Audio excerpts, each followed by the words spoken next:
Hey everybody, it's a brand new month. We are here. This month we're going to spend the next several weeks doing a deep dive into standard operating procedures or SOPs as it relates to personnel management.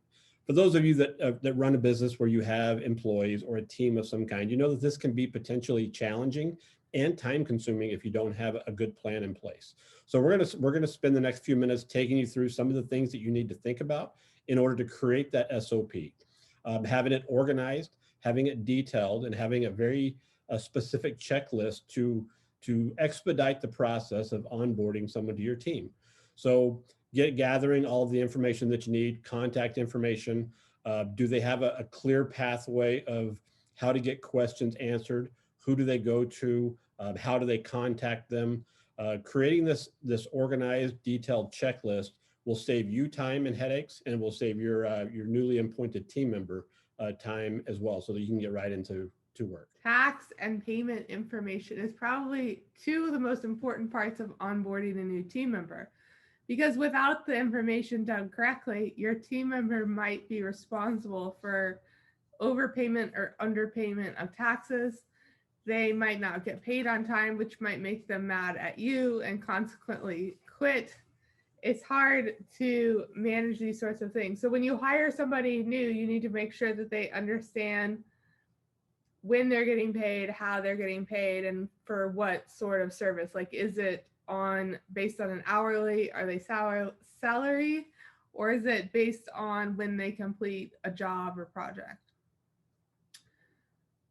In the United States, any person you hire who gets paid more than $600 is required to file a W-9, which is what they use to file their 1099 at the end of the year as an independent contractor. Most accounting software, whether you like QuickBooks, Mint, Link, whatever it is you like, all auto-generate W-9s and 1099s for you.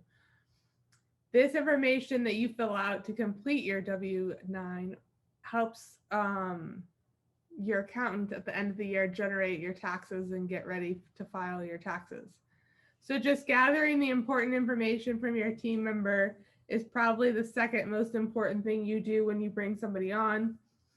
This part of your onboarding process needs to have two parts. The first part is to make sure you set up how they want to get paid correctly in your system, whether you use PayPal or ACH or something else.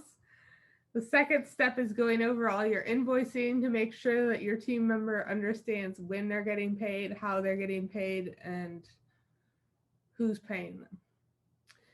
And if you're getting paid by the hour, then obviously teaching your team member how you keep track of the payment, whether that is a timesheet or some computer software or app, whatever that is, making sure they understand how to use it so that their time is tracked correctly. The last step is really your internal communication expectations. I briefly mentioned it at the beginning, but having a detailed layout of what that communication internally looks like, such as who do they contact for payroll related things? Who would they contact for human resources related tasks? But having that SOP in place so that they clearly know who they need to contact about various things, how to contact them. And quite honestly, that starts with you.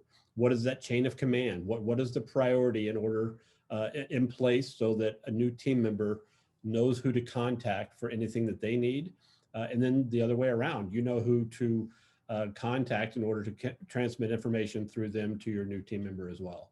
So this is really important about creating that SOP for your team. We understand that it's a pain point, and if you need help with the hiring, training, the organization of your business, that's what we're here for. You can reach us anytime. Where our website is the True North Consulting. If you go to the website, we just launched or released a new blog yesterday that gives you a much deeper and a little different a little different view of what we talked about today. So check that out. And then also below, there's a link to a really cool freebie. It's a template that you can use to create an SOP for any section of your business, but you can use it to get started today in terms of new team member onboarding. That's all we got. See you next week.